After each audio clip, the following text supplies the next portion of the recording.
कपट मुख में रहता है, कपट मुख में रहता है। क्या ये जो बोल रहा है ये कपट है? नहीं नहीं, मुख के अंदर रहता है। आप देखे नहीं हुए हैं?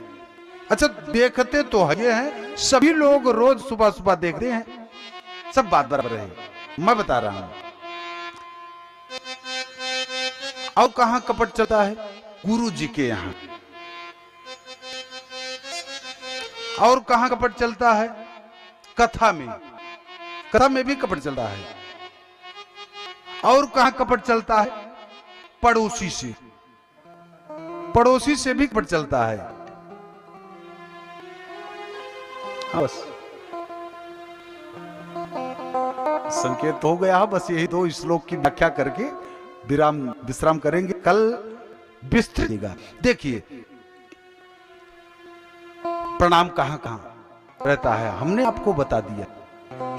गुरु जी के यहां, गुरु जी के यहां जब लोग जाते हैं तो प्रणाम तो करते हैं, तो यही मन में इच्छाएं रहती हैं कि गुरु जी कुछ न कुछ अगर दे देते, और नहीं तो एक गमछा दे देते तो आनंद हो जाता, कम से कम सिर में पग बांधने के लिए तो हो जाता। एक चलिए प्रणाम कर लिए जाए, क्या पता गुरु जी हैं, मान लीजिए किसी समय द्रव्य नहीं रहा, कथा सुनना हुआ तो 11 रुपए में कथा सुना देंगे सत्यनारायण भगवान की। इतनी तो कृपा करेंगे वशिष्ठ बाबा, इतनी तो कम से कम कृपा करेंगे। वहां पर भगवान के पास, भगवान आपने दिया ही नहीं है, क्या करें, प्रणाम कर ले रहे हैं, कपट है ये। बाकी हम उनसे अगर कोई पूछे भैया आपका घर सिमरी, सुल्तानपुर, महरुआ, लंबुआ और फैजाबाद, लखनऊ में भी मकान जमीन मैंने ले लिया है, पर लेकिन क्या करें, अब पैसा लेकर के आई ही नहीं, क्या भाई। स्वामी जी चले गए थे और बटुआ में रखे रहते हैं। तो कपट कहां कहां चलता है? भगवान के यहां, गुरु के यहां, इष्ट मित्रों के साथ। मित्र जी क्या बताएं, आइए आइए, जय जय सिया राम, जय जय सिया राम, आओ आओ, हाथ मिलाओ। हाथ मिला लेते हैं और मिलाए, क्या बताएं मित्र, बहुत परेशानी में है और आनंद सब है, तो कपट का भाव है। प्रणाम करते जा रहे हैं और कपट लिए बैठे हुए हैं, कुछ थोड़ा सा आप हमारी मदद करते, यह कपट है। और सबसे बड़ा कपट पड़ोसी से रहता है महाराज, पड़ोसी से। एक पड़ोसी से कपट जरूर रखता है एकदम, पर लेकिन श्रीमान महंत जी का तो दिव्याति दिव्य भाव है। थोड़ा सा ऐसे भाव पर ताली तो भाई बजा दीजिए, दिव्याति दिव्य भाव है। हम इनके वाणी को सुनते हैं, हमारे कक्ष में आते हैं, विश्राम कक्ष में, बहुत प्रसन्न होते हैं। ऐसा भाव सबका होना चाहिए।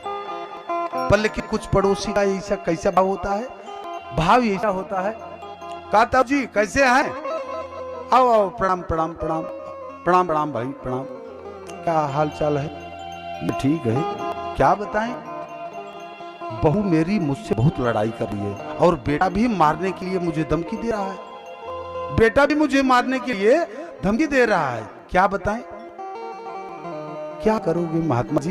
बाकी कपट प्रणाम का आश्रय लेकर के गए हुए हैं, कपट रूपी प्रणाम लेकर के गए हुए हैं। उद्देश्य उनका क्या है कि इनके घर के भेद को, मर्म को मैं जान लूं, और मैं जान लूं तो मैं संतुष्ट हो जाऊं, मैं आंगन में अपने खड़े होकर के मैं नाचूं और ये तड़पी। सबसे बड़ा कपट कहां चलता है? पड़ोसी। लेकिन कपट प्रणाम के साथ जुड़ने नहीं चाहिए, जुड़ना नहीं चाहिए महाराज। और मुख में कपट बना हुआ महाराज, मुख कैसा कपट?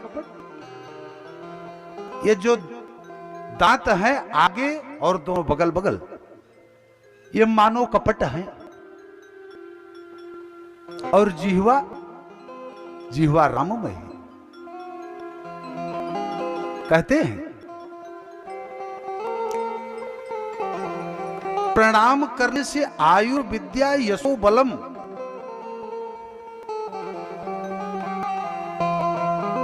नाम संकीर्तनम यस्य सर्व पाप प्रणाशनम, प्रणामो दुख समनस्तम तम नमामि हरिम परम। एक बार प्रणाम करने से जितना भी ताप रहता है, पाप रहता है, सब नष्ट हो जाता है। कहते हैं कि निर्मल मन जना सो मोहि पावा, निर्मल मन जन सो मोहि पावा, निर्मल मन जन सो मोहि पावा, निर्मल मन जन सो मोहि पावा, मोहि कपट छल छिद्र न भावा, मोहि कपट छल छिद्र न भावा, मोहि कपट छल छिद्र न भावा, मोहि कपट छल छिद्र न भावा। भगवान कहते हैं प्यारे, कपट तो किसी के साथ नहीं करना चाहिए, मित्र के साथ, पड़ोसी के साथ, गुरु भगवान के साथ निष्कपट बन जाना चाहिए। महाराज आपके दुख में वही पड़ोसी आएगा। महात्मा जी आपके दुख में वही पड़ोसी आपके कम आएगा, अन्यथा और कोई आने वाला नहीं है, कितना भी आप सोच करके विचार करके बने रहो। बोल भक्त वत्सल भगवान की जय हो।